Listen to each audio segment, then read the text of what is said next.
Lululemon comes under fire for lack of diversity despite its woke virtue signaling. Trump sues big tech, and Joe Biden hands Afghanistan over to the Taliban. I'm Ben Shapiro. This is The Ben Shapiro Show.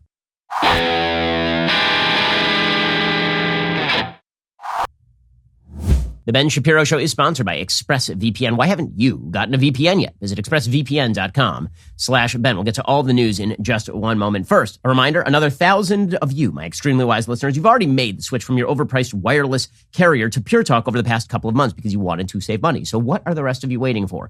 If you have cell phone coverage with one of the big providers, you are spending too much money. It is that simple. If you're with AT&T or Verizon or T-Mobile, your family could save over $800 a year just by switching to Pure Talk. You get the same great coverage because they use the exact same towers as one of the big carriers. You can even keep your phone and your number, but you will save a fortune in the process. By the way, Pure Talk is the top-rated wireless company by Consumer Affairs with the absolute best customer service team based right here in America. If that sounds good, it gets even better. Right now, get unlimited talk, text, and 6 gigs of data for just $30 a month. And if you go over on the data, they're not going to charge you for it. Grab your mobile phone, dial pound 250, say Ben Shapiro. When you do, you'll save 50% off your very first month. Dial pound 250, say keyword Ben Shapiro. Pure Talk is simply smarter wireless, and you're not being smart if you don't switch over to Pure Talk today. Go check them out right now. Dial pound 250, say Ben Shapiro to get started and get 50% off your very first month of coverage. Alrighty, so the bosses at Lululemon, they must have thought that they were going to be okay. They must have thought that everything was going to be fine. After all, they've spent the last several years virtue signaling on a wide variety of issues. You may recall that just last year, Lululemon came under fire after they tweeted out that it was time to decolonize gender and it was time to resist capitalism. You remember, it was an event that was featured in an Instagram post in which Lululemon recommended other accounts to follow, including the host of the workshop, a person named Rebbe Kern. That yoga instructor is a U.S.-based brand ambassador for the firm. Now, a lot of people at the time pointed out Lululemon sells like $100 pairs of yoga pants. By the way, quick side swipe of yoga pants, not actual clothing. In any case, Lululemon sells these very overpriced yoga pants to middle income to upper income women with dispensable capital. And they were ripping on capitalism. And that's not where the virtue signaling, the woke virtue signaling ended, of course. You'll remember that Lululemon was a big pusher in the Black Lives Matter movement. They started putting out the black square and they started telling everybody at their company they had to sort of mirror the woke corporate message. Well, now the woke come for thee. Ask not for whom the woke come. They come for thee, Lululemon, and thy yoga pants.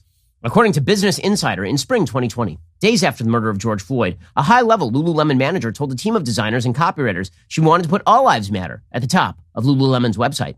Amid Black Lives Matter demonstrations across North America, Lululemon had been scrambling in its Vancouver, British Columbia headquarters to craft a response to the events suddenly dominating the news cycle. Over the course of the afternoon on June 1st, the company put together a task force to develop copy and graphics to present to top brass and quickly publish to its website. The team of about 10 employees had spent hours mocking up a version of the homepage featuring Black Lives Matter as the headline because, you'll remember, it is very important in the modern age that every major corporation mirror whatever is the woke priority of the day. I know most of you really didn't care whether a yoga pants company was signaling about Black Lives Mattering, particularly a yoga pants company that largely caters to upper-class white ladies. But it was very important to Lululemon that they do this. It was very important that they signal to everyone how much that company that makes overpriced, extremely tight-fitting bottoms, how they signal about systemic American police racism, supposedly. They were interrupted by a manager, however, according to 4 former current employees close to the matter.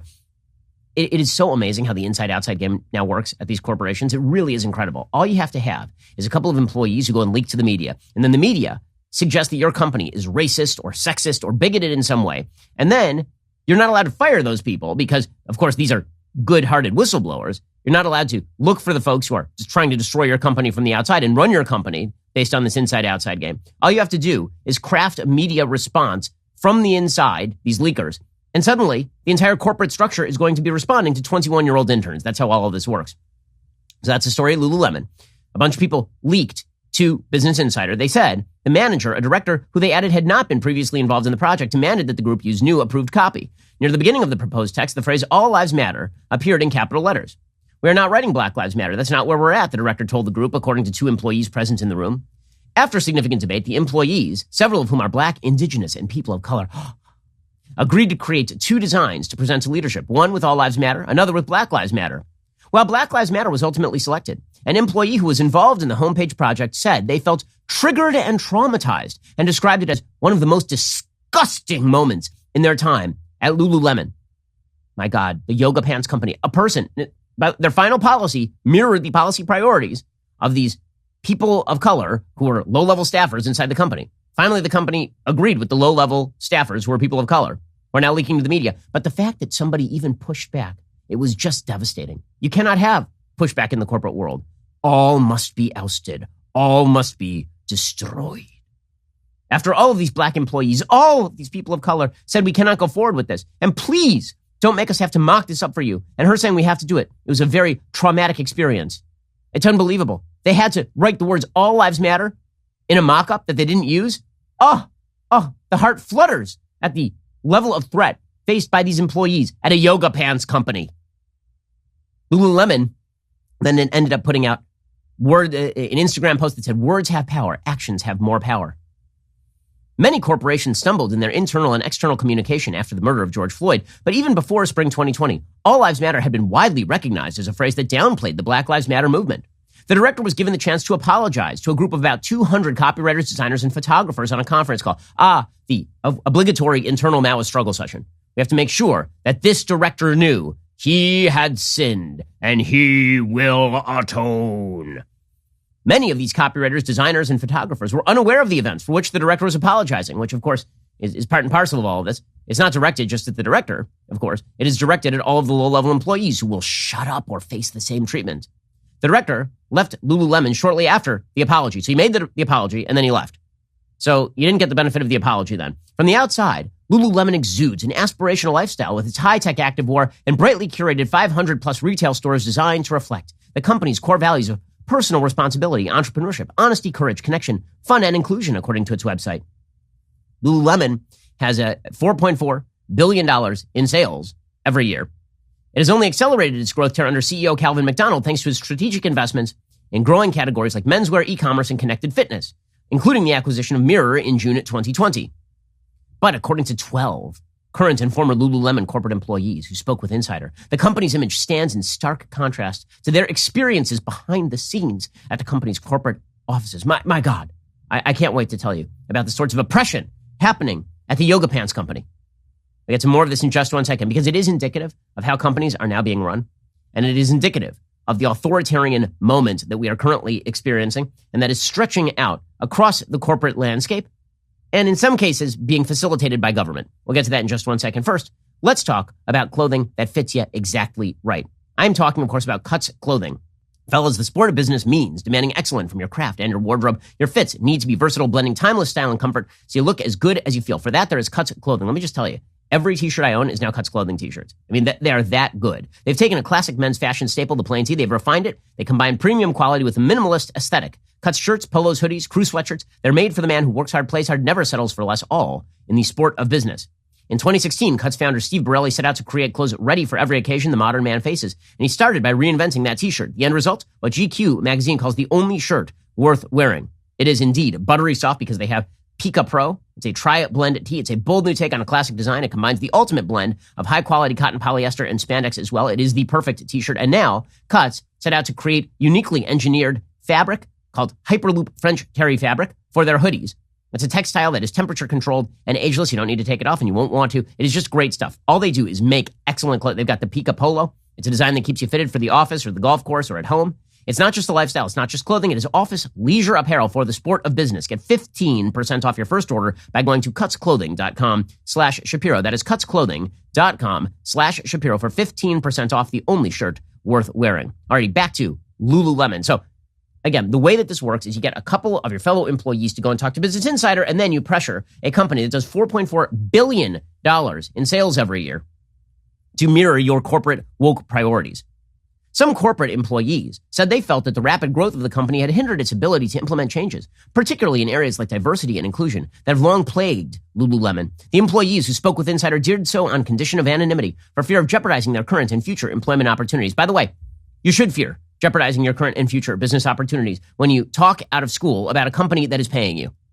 Just a general rule, when the company is not violating the law, when you just don't like the priorities of the company, if you talk out of school about that, they have every right to fire you. There's nothing in employment law that suggests that when you bitch and moan about their diversity policies, this means they must listen to you.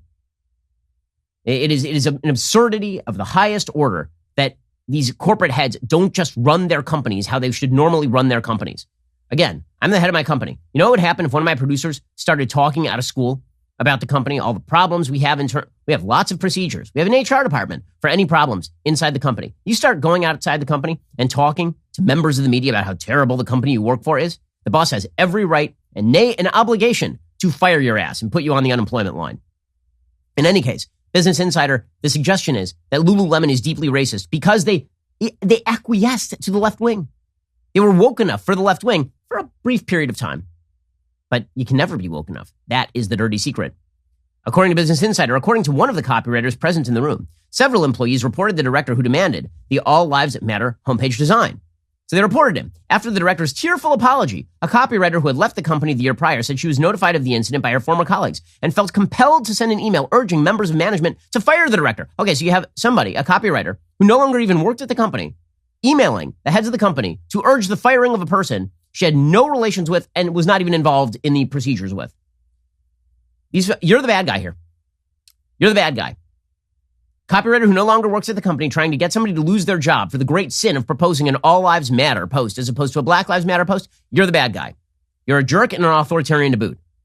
The email was sent on June 8th, 2020 with the subject line, Racism, Privilege, and Inaction at Lululemon. It was addressed to the head of the company, McDonald's, Chief Brand Officer Nikki Newberger, Susan Galinas, the Senior Vice President of People and Culture, Janelle Acker, a former Vice President of Global Diversity and Inclusion, and the Lululemon Board of Directors. It is my ask of you, on behalf of many others who have complained and who do not feel able to speak on this issue publicly out of fear for their employment, that you remove this person from your company immediately, she wrote in the email, which has been reviewed by Insider. The former employee told Insider she didn't receive a response, but said the director left Lululemon shortly after her email was sent. Stacia Jones, a vice president and head of inclusion, diversity, equity, and action at Lululemon, which is a filler of a job, says, as a matter of company policy, we do not comment on individual employee situations. If anyone at Lululemon has a negative experience, we have several ways for employees to share their concerns and feedback. We take feedback very seriously. But there was another incident involving racial insensitivity just weeks prior, at the height of the global coronavirus outbreak in April 2020, when art director Trevor Fleming posted a link to a t-shirt on his personal Instagram account. The t-shirt had the title of Bat Fried Rice, with a picture of a Chinese takeout box with bat wings on the front and the words, no thank you, on the back and right sleeve. As in, like, don't eat the bats, because it started the global coronavirus pandemic, according to early reports before it turned out it was actually probably just a Chinese governmental lab leak. In an email to Insider, Fleming said sharing the t-shirt, which was designed by an acquaintance of his, was a momentary lapse of judgment and an incident he had, quote, spent the past year regretting. I fully understand the insensitivity associated with the design he made and deeply regret the pain I caused. The scandal followed an even earlier incident. Man, these are brutal incidents. It used to be that companies in the United States actively discriminated against members of racial minorities. Now, a director posts a mildly insensitive Instagram, and suddenly all hell breaks loose. That scandal, a scandal, of epic proportions, followed an earlier incident in Lululemon's history when founder and then CEO Chip Wilson wrote in a since-deleted post that the company's name was chosen as a marketing ploy to attract Japanese customers. A Japanese marketing firm would not try to create a North American-sounding brand with the letter L because the sound does not exist in Japanese phonetics, Wilson wrote on the company's blog. By including an L in the name, it was thought the Japanese consumer would find the name innately North American and authentic. It's funny to watch them try and say it, he added. Okay, well, that's a dumb comment. A dumb comment does not mean the entire company is, of course, deeply racist. But everything has to be taken as though it is a massive issue. And, of course, we'll have the obligatory struggle sessions. There will be donations to various interest groups. Ibram Kendi will get $1 million donation from Lululemon probably in order to ensure that they are anti-racist enough. They'll participate in the system of woke indulgences, and none of this will buy them anything except for a notion that the next time any employee has a problem, they immediately run back to Business Insider. And this is the entire goal now with regard to corporate America. You too can pressure your bosses into doing the bidding of the left. All you have to do is find some member of the journactivist media to cover it, and you are good to go. Because this is what journalism has become. The story here isn't about a bunch of woke employees who can't keep their mouths shut and violate their confidentiality agreements. It is not about that. The story is truly about a media that is designed and created in order to be an activist wing of the Democratic Party. There is no difference at this point between Business Insider or Daily Beast and Media Matters. They are all part of the same ecosystem. Their entire design is to pressure institutions that they believe they can pressure into doing the bidding of the left. That is what all of these stories are about. They're about, can you get an institution to do what you want? It's not about covering something that is innately newsworthy. What the hell is newsworthy about a thing that happened in 2020 that is not even mildly worthy of news coverage? That a director said all lives matter in 2020. By the way, this was the featured story at Twitter yesterday. Okay, this is not just me bringing up a story that is random on the internet. This was the featured story all day on twitter.com. Okay, that actually put it in their newsfeed on the right side of the page.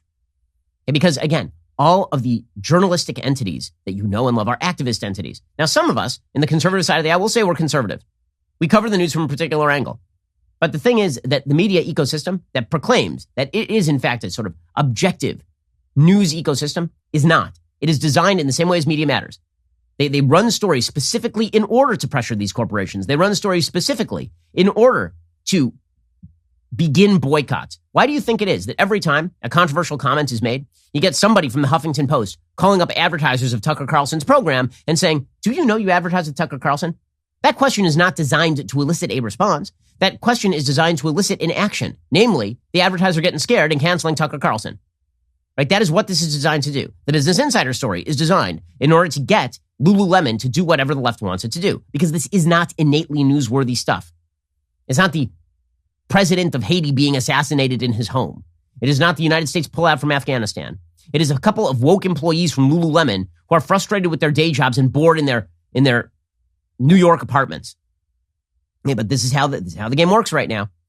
And it has predictable impacts in terms of politics, because it turns out that typically when corporations are involved in politics, it's because, for example, they want to get people elected who are friendlier to their business positions. But now the polarity has been reversed. Politicians, particularly on the Democratic side of the aisle, are able to activate members of the media to now make the corporations do what the politicians want them to do. It used to be the notion that corporations supported politicians because they wanted to get politicians elected who would be beneficial to their agenda. Now it is actually precisely the opposite. It is politicians who are cudgeling businesses into doing what they want them to do in the social sphere. It's fascinating. And they're doing so with the help of a not compliant, a complicit media, an activist media that is deeply involved in every aspect of this. We'll get to more of this in just one second, because this is becoming very clear with regard to, for example, Toyota. First, let us talk about how you hire and fire. So, if you're a business owner who's hiring, you probably face a lot of challenges when it comes to finding the right person for your role. That's why hiring can feel like trying to find a needle in a haystack. Sure, you could post your job to some job board, then all you can do is hope the right person comes along. That's why you should try ZipRecruiter for free at ZipRecruiter.com/dailywire. When you post a job on ZipRecruiter, it gets sent out to over 100 top job sites with just one click.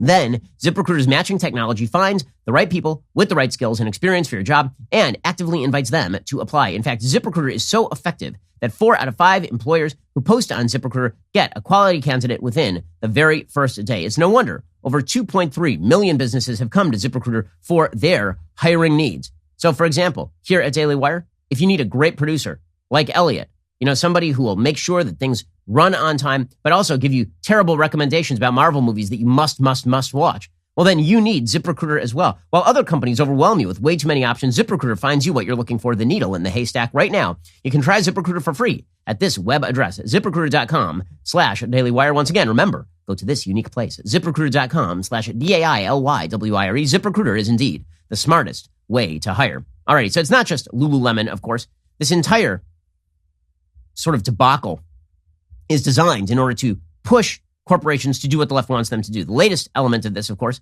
is Toyota has now announced it will stop any donation to any Republican member of Congress who voted against certifying the 2020 presidential election. Now, presumably, Toyota is not going to do this for example, Jamie Raskin from Maryland, who you'll remember last time around in 2016 voted against certifying the election. But according to Citizens for Responsibility and Ethics in Washington, the company's PAC has given $56,000 to 38 members of Congress who objected to the certification of the election on January 6th.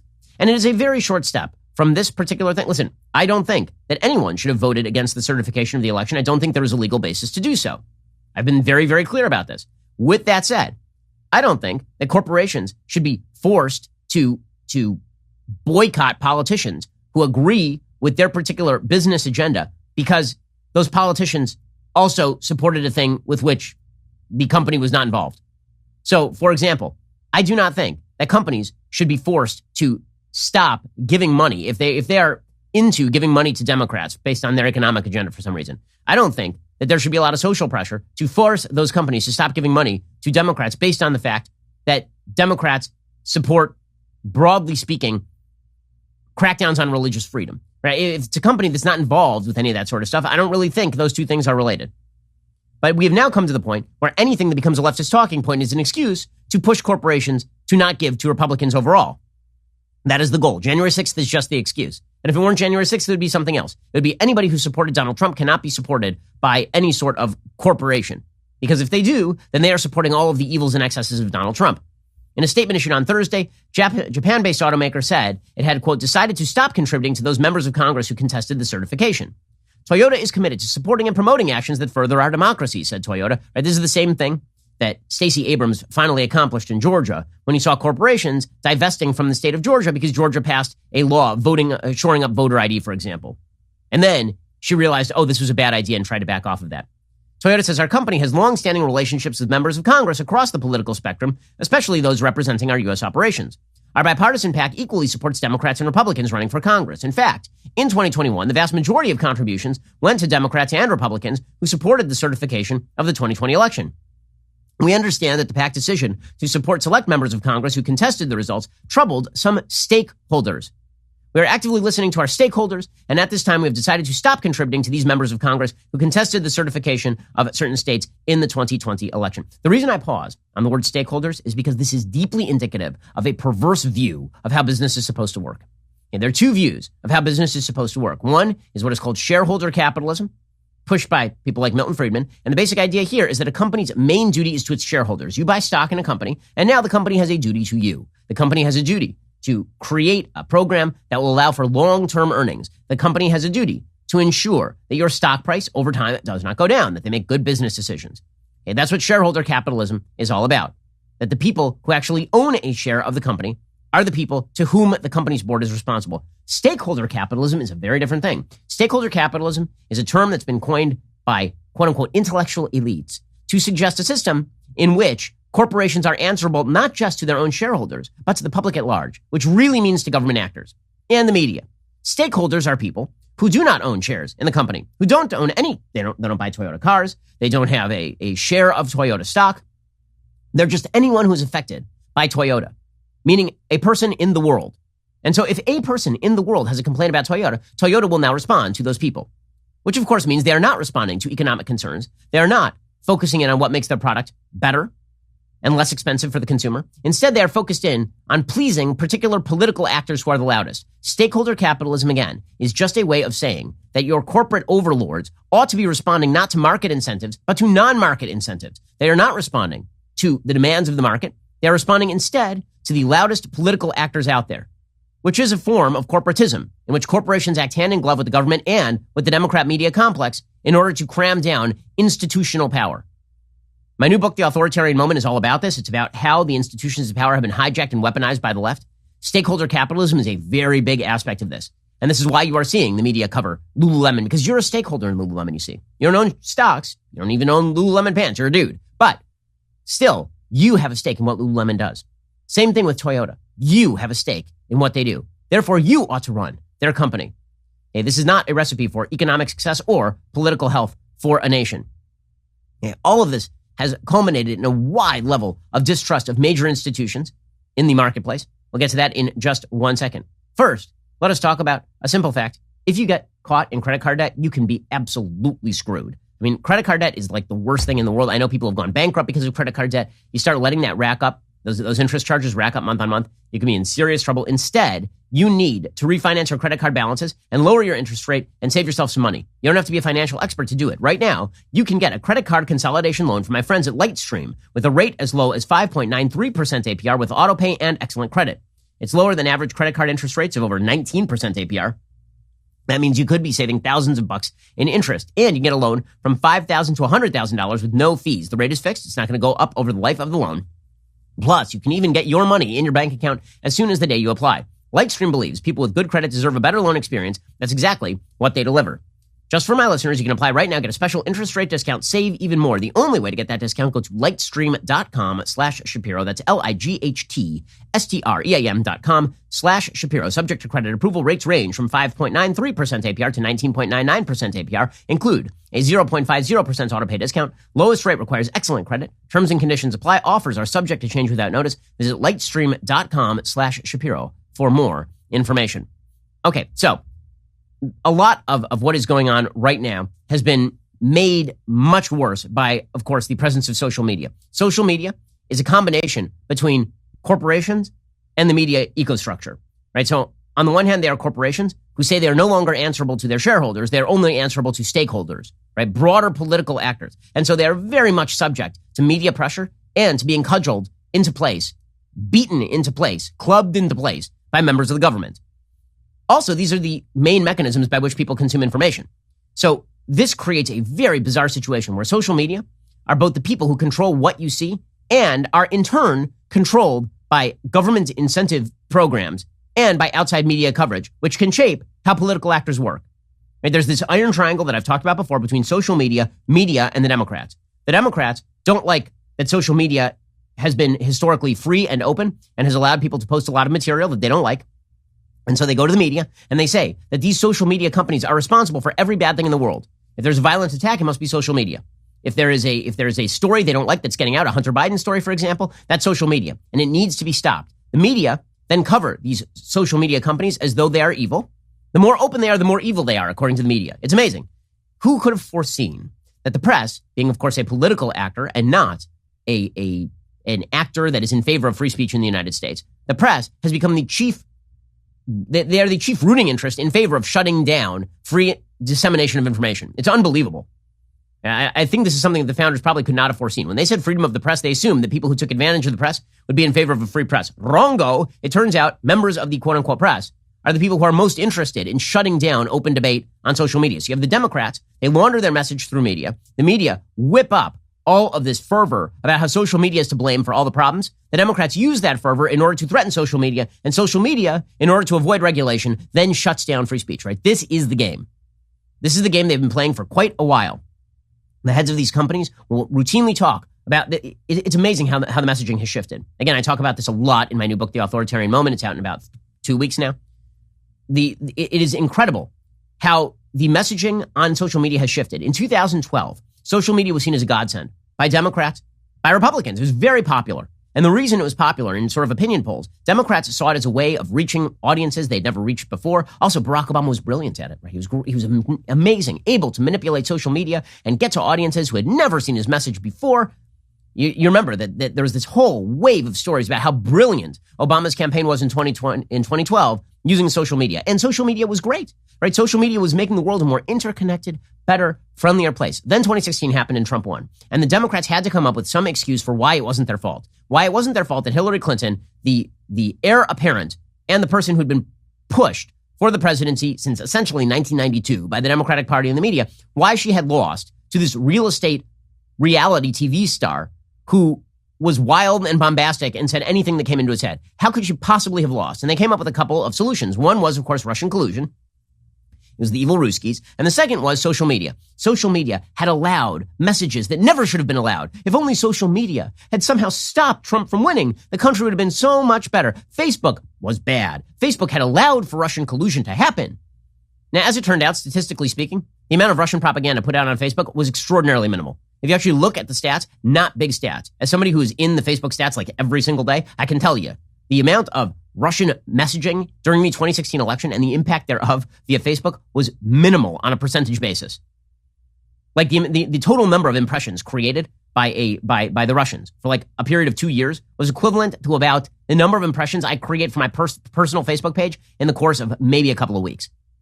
Okay, so no, it was not a big deal, but that was not the point. The point was we have to get social media now to shift, right? Social media has to move from being in favor of broad, open dissemination of information. Social media now has to move into being the content police. And so you saw Mark Zuckerberg giving speeches in 2018, as late as 2017, 2018, talking about how he wanted to cut in favor of free speech. He wanted to cut in favor of open dissemination of information. And then you would see him testify before Congress and saying, we're responsible for the information on our platform, which of course is not true. The minute you say you are responsible for the information on a social media platform, now you should be liable for the information on your platform. We here at Daily Wire, we have legal liability for the stuff we print. Our comments section is governed by Section 230, which means it is a platform. We are not liable for the stuff that appears in the content section. And I will say that openly. If somebody posts a bad comment on Daily Wire, not our fault, not our problem. We try to police some of that stuff to make sure that the comment section doesn't turn into a sewer, but that's about it. And if somebody does post something that's really bad in our comments section, we didn't edit it. So you know what? We're not responsible under Section 230 or morally speaking. But Facebook has started to treat itself more like the editorial side than they have treated itself like a platform. Right? And that's because Democrats decided you must treat yourself like you're an editorial site. And only then, when you treat yourself like an editorial site, will we give you immunity. So they've created this bizarre reverse situation in which it used to be legal immunity had been provided for platforms in order to facilitate open information. And then the Democrats decided that these open platforms should become closed, edited platforms in order to retain their immunity, which of course destroys the entire purpose of the immunity in the first place. The whole purpose of the immunity is to incentivize open conversation. It is not to shut down open conversation. Okay, so all of this is culminated in a lawsuit that President Trump is now filing against, it's a class action lawsuit that he is filing against Facebook and Twitter and YouTube, and he's doing this on the basis that they have banned him, but he's suggesting that their censorship procedures affect a broad swath of people. There are some problems with the lawsuit. There are also some interesting things about the lawsuit, and I think that you're sort of, on the one side, you're hearing people say, this is the greatest lawsuit since sliced bread, which it is not. On the other side, you're hearing people say, this is absolute crap, and there's no basis for it whatsoever. Not quite that either. We'll get to that in just 1 second. First, let us talk about the fact that if you are a responsible human being, you need life insurance. You do. Policy Genius makes it easy to compare quotes from over a dozen top insurers all in one place. Why compare? Well, you could save 50% or more on life insurance by comparing quotes with Policy Genius. You could save $1,300 or more per year on life insurance by using Policy Genius to compare policies. The licensed experts at Policy Genius work for you, not the insurance companies, so you can trust them to help you navigate every step of the shopping and buying process. That kind of service has earned Policy Genius thousands of 5-star reviews across Trustpilot and Google. Eligible applicants can get covered in as little as a week, thanks to an award-winning policy option that swaps the standard medical exam requirement for a simple phone call.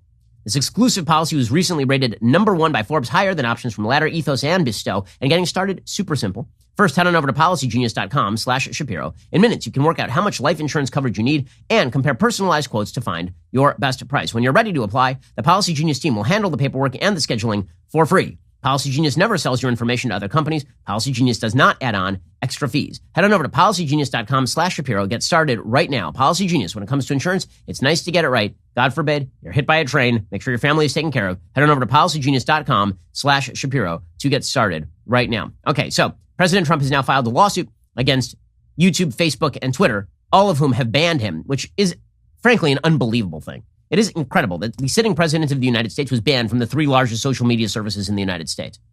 Okay, so here it was. So President Trump said in the Wall Street Journal yesterday, one of the gravest threats to our democracy today is a powerful group of big tech corporations that have teamed up with the government to censor the free speech of the American people. This is not only wrong, it is unconstitutional. To restore free speech for myself and for every American, I am suing big tech to stop it. Social media has become as central to free speech as town meeting halls, newspapers, and television networks were in prior generations. The internet is the new public square.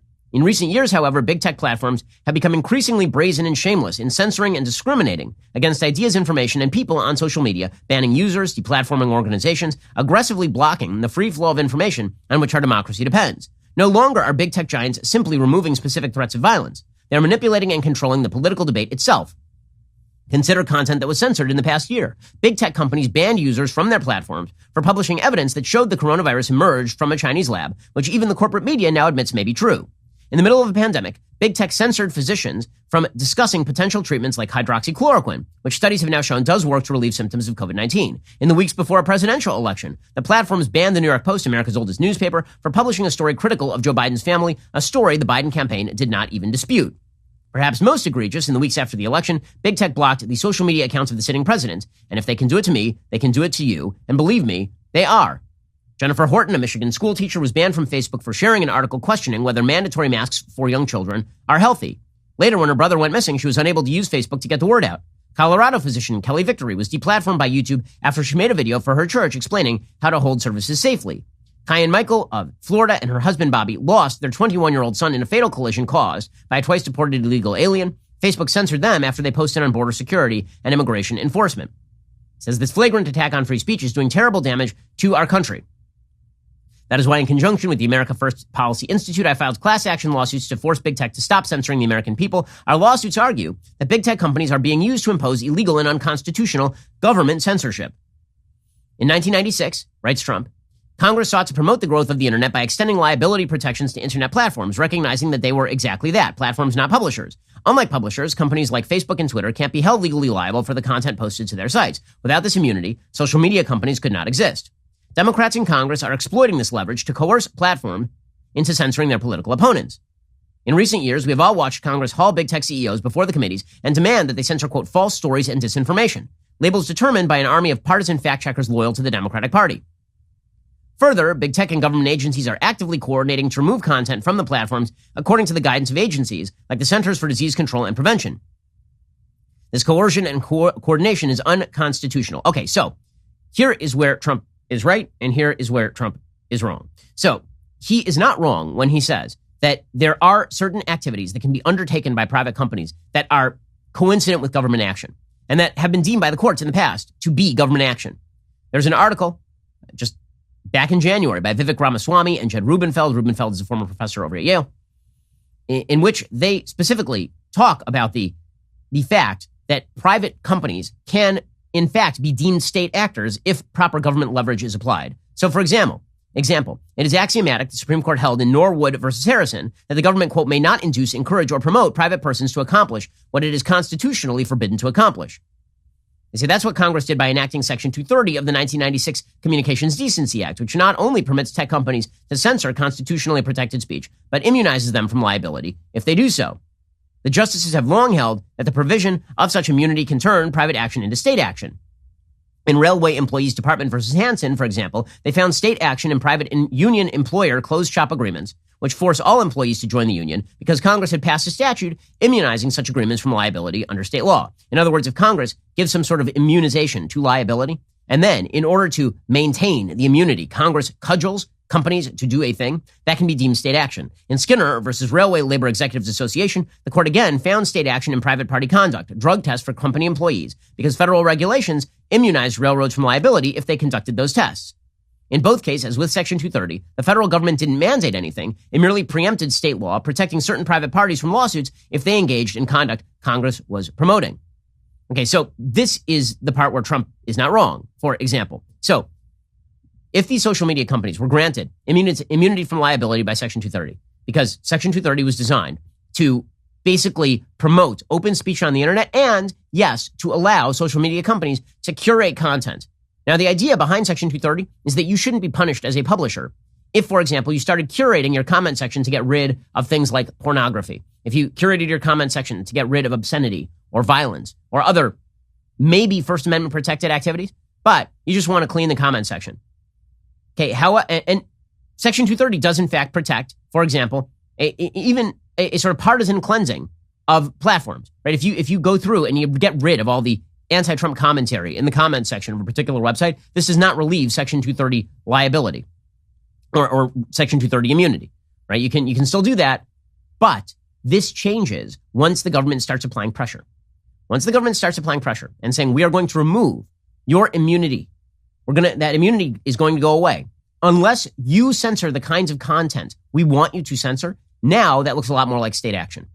And so the Trump argument in the lawsuit is a little too broad for my liking. He says that Communications Decency Act Section 230 is fully unconstitutional in that particular lawsuit. He says that basically created a section of immunity from liability that is not constitutional in the first place, which is questionable at best. I don't think that that's right. Immunity, there's no immunity to that. Like, liability is not written into the Constitution. Okay, there's nothing in the Constitution that says you are definitely liable if you don't print X or Y, of course, because free speech still applies to private corporations. However, once the government starts forcing corporations with threat of legislation into censoring what they want them to censor, now that looks like compelled state action. Right now that looks like these companies have basically become mercantilist free speech outlets for the Democratic Party. And that's why it is so troubling when you see people like Dianne Feinstein threatening Facebook, if you don't stop this, we will. Well, once you say that, then what is Facebook exactly going to do? In order to maintain their own business, they're going to have to do what Dianne Feinstein wants them to do. And this means that you have to start treating these people like state actors. Or maybe you do, right? That legal theory is not nearly as wild as the media are making it out to be. They say, the media are like, well, it's a private company. They can do exactly what they want, which is weird because the media have yet to, the same media that will tell you that Lululemon cannot do what it wants because there are 3 woke employees who are pissed off at a guy who left the company a year ago. Those same people will tell you Facebook can do exactly what it wants in censoring content as long as that content that they are censoring is the right content to censor. Okay, well, there is actually a fairly large difference between even Lululemon doing what it wants and Facebook doing what the government tells it to do in order to maintain its immunity from liability. And that is the case that Trump is making.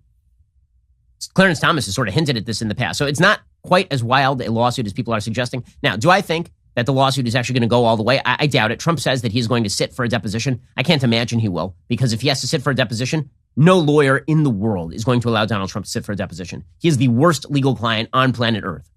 There's a reason he's gone through every lawyer in America to the point where he ended up with like Sidney Powell, right? He went through every lawyer because the first rule of being a lawyer is tell your client to shut up. And Donald Trump, he doesn't do that. So he ain't going to be sitting for a deposition. He says he will, but he probably won't. But when you hear people on the left suddenly dismissing that, oh, well, companies can do what they want. I swear, the same people who say Facebook can do what it wants in censoring content demand that Facebook censor content. That is not a coincidence. Kara Swisher is like, how dare you suggest that Facebook isn't a private company? Also, Facebook should definitely censor the content I want them to censor, or they should be regulated. I'm sensing a bit of a conflict there. Alrighty, meanwhile, in just a second, Joe Biden continues to futz around. I'm amazed, honestly amazed, that we are about to surrender in Afghanistan to the Taliban, and nobody seems to care. That is amazing to me. We'll get to that in just 1 second. First, let's talk about the fact you don't need to go to the auto parts store. Who needs to go to the auto parts store? Nobody. RockAuto.com. Okay, RockAuto.com is a lot easier than going to the auto parts store. You wait in the line for like an hour, you get to the front. Finally, the guy behind the counter, he finally asks you a bunch of questions. He types something into the computer. It's like, oh yeah, we don't have that part in stock. We're going to order it. Come back in 3 weeks. You're like, my car doesn't even work right now. What are you talking about? Like, oh yeah, and also we're going to upcharge you by 25%. Or you could go to rockauto.com. You get the product delivered directly to your house, and then you can just do it yourself, right? This is what rockauto.com does. They always offer the lowest prices possible rather than changing prices based on what the market will bear, like airlines do. Why would you spend up to twice as much for the same parts? They're a family business serving auto parts customers online for 20 years. Go to rockauto.com to shop for auto and body parts from hundreds of manufacturers. The catalog's unique and remarkably easy to navigate. Quickly see all the parts available for your vehicle and choose the brands, specifications, and prices you prefer. Go to rockauto.com right now. See all the parts available for that car or truck right Shapiro in there. How did you hear about us box? So they know that we sent you again. That is rockauto.com. Go check them out right now. And again, remind them that you heard about them here on the Ben Shapiro Show. Also, quick announcement.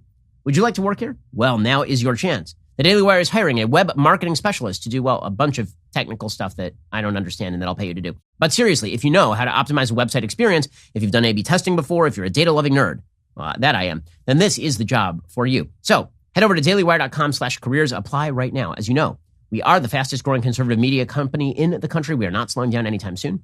It seems like there's a new employee around here every single day. Like it takes me, as everybody here knows, it takes me like 5 times meeting you before I even know your name. And it's getting worse because we have so many employees. Maybe the next employee whose name I won't know would be you. Again, that is dailywire.com/careers. Go apply today.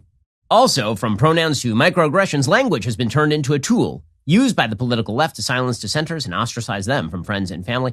That's why Michael Knowles took it upon himself to write a book about it. The book is called Speechless: Controlling Words, Controlling Minds. If you have not picked up a copy, now would be a good time to do so. The book will take you through the origins of political correctness, why it is essential we stand up and fight its insidious spread into every public institution in America, because if we don't, the consequences are waiting for us and our kids in the very, very near future. And here is the thing. The book is good. And also, it has sold a bajillion copies, and it is just being boycotted by the New York Times. It just is demonstrative of how the left shuts down anything that it doesn't like. The book was the #1 nonfiction bestseller in the country going into the July 4th holiday, according to Publishers Weekly. It didn't even hit the New York Times bestseller list at all. Last week, the New York Times #1 bestseller sold a grand total of 6,900 copies. Speechless sold 6,600 copies. It wasn't on the top 15. So, if you don't know the history and relevance of political correctness already, you're about to find out. Just go pick up a copy of Speechless: Controlling Words, Controlling Minds. It's available everywhere right now. If you don't feel like making a trip, it's available on Amazon in hardcover and Kindle edition. You are listening to the largest, fastest growing conservative podcast and radio show in the nation.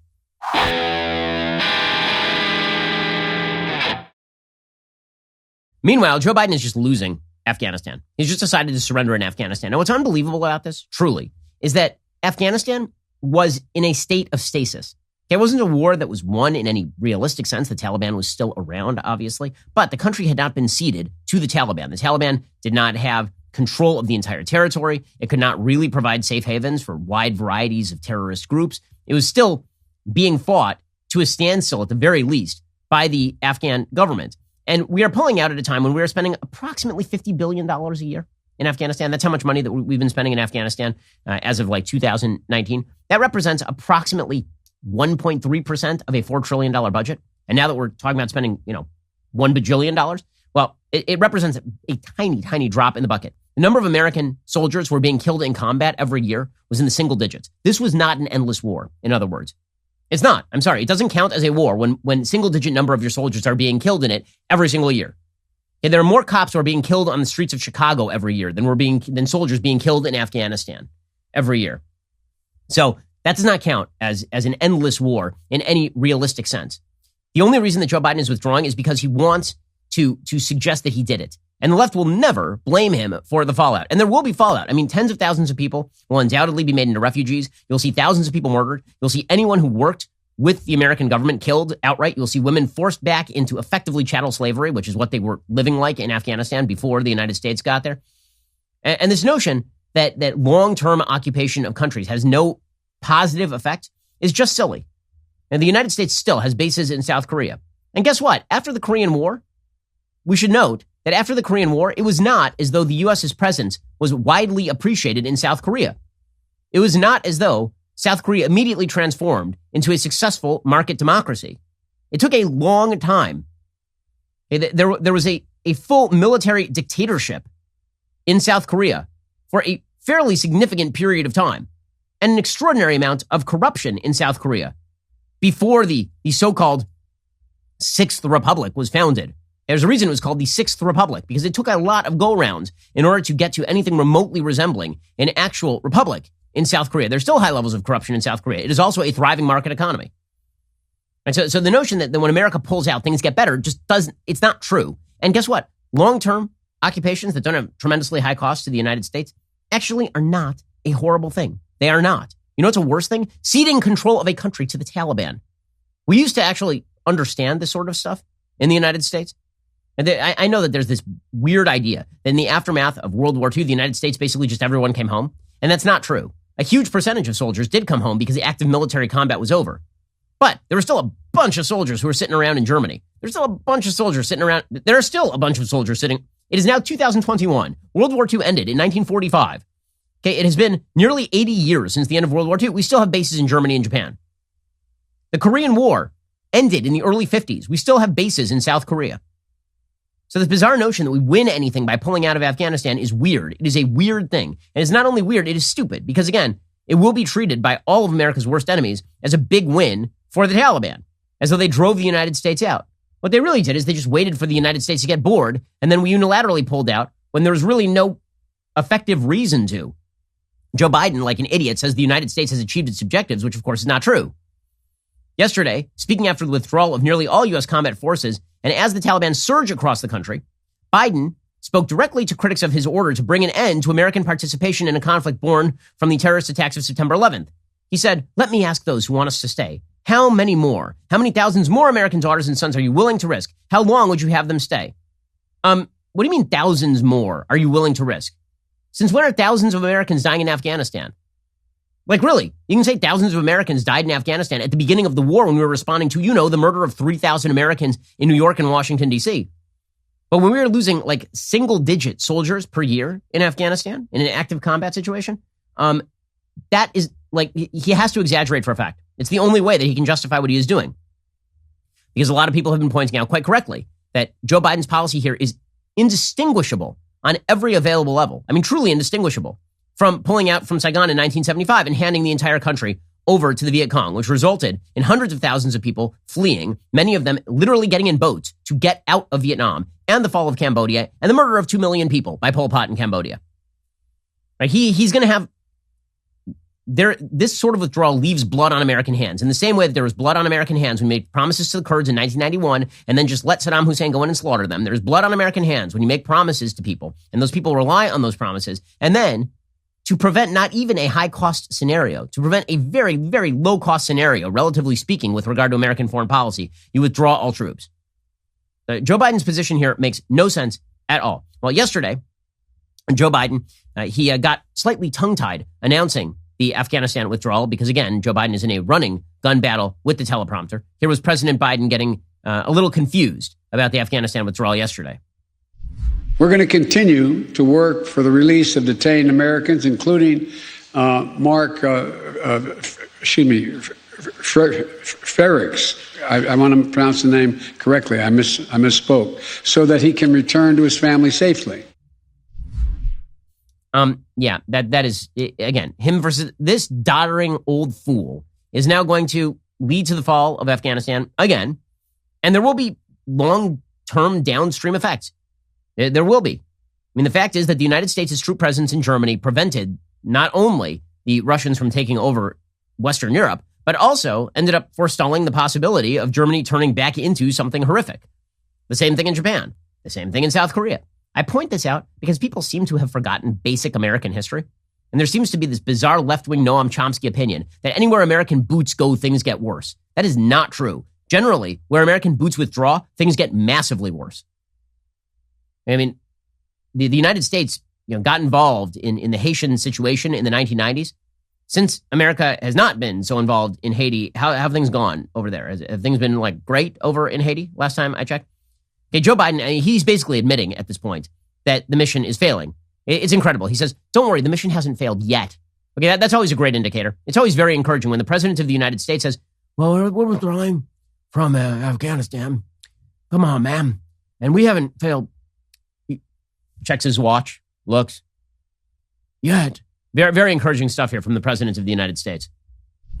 How serious was the corruption among the Afghanistan government to this mission failing there? Well, first of all, the mission hasn't failed yet. There is, in Afghanistan, in all parties, there's been corruption. The question is, can there be an agreement on unity of purpose? Okay, it's amazing.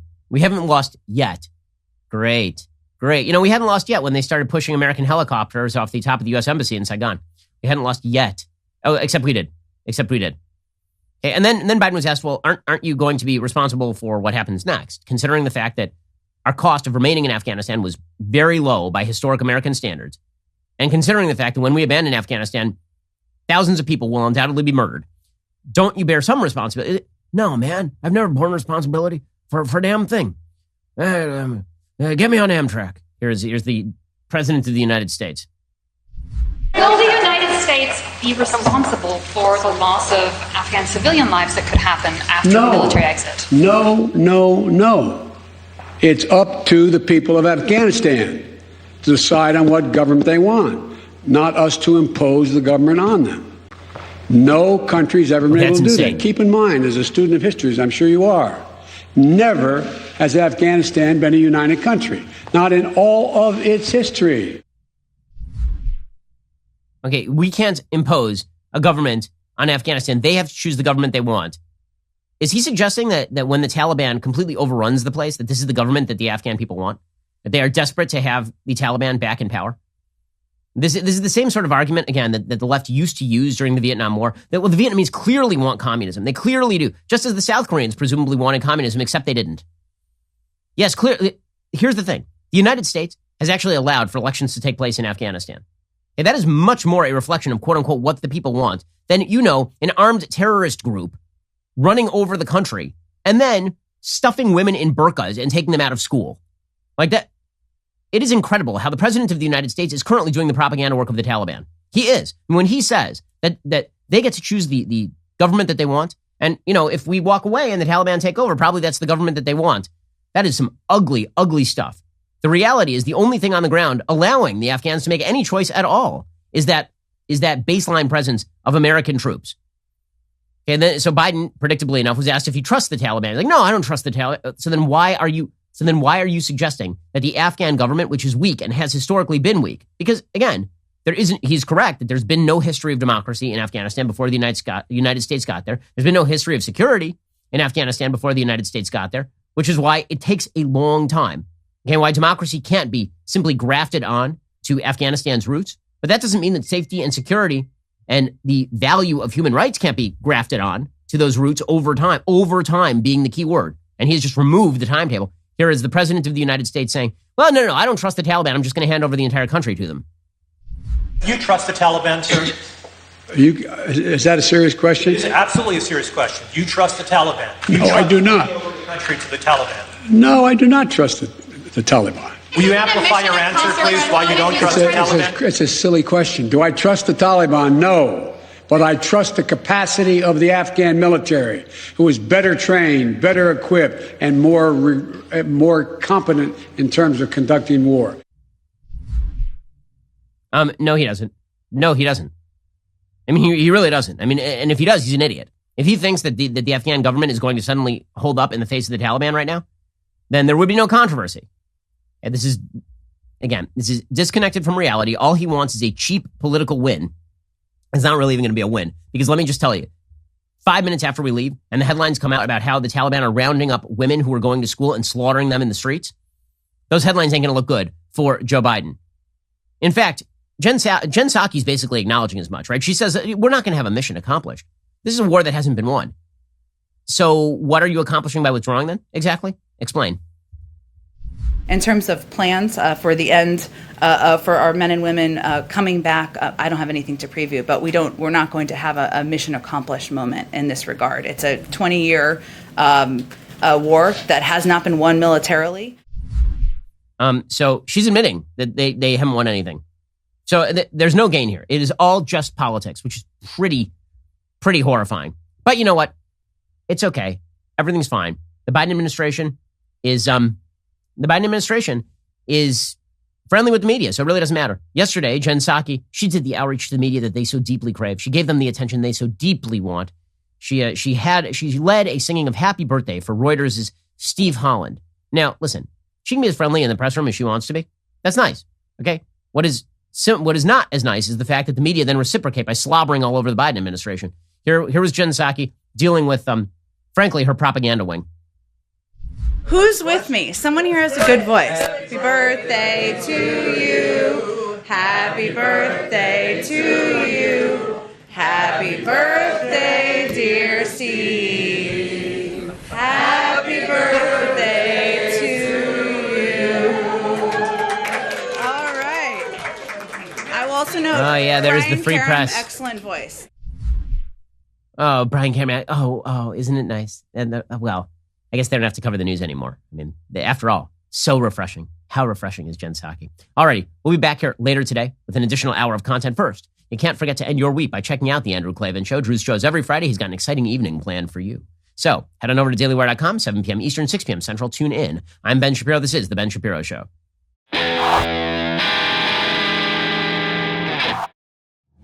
The Ben Shapiro Show is produced by Elliot Feld. Executive producer, Jeremy Boring. Our supervising producer is Mathis Glover. Production manager, Pavel Wydowski. Associate producer, Bradford Carrington. Host producer, Justin Barber.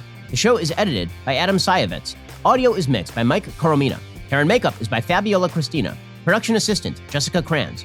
The Ben Shapiro Show is a Daily Wire production. Copyright, Daily Wire 2021.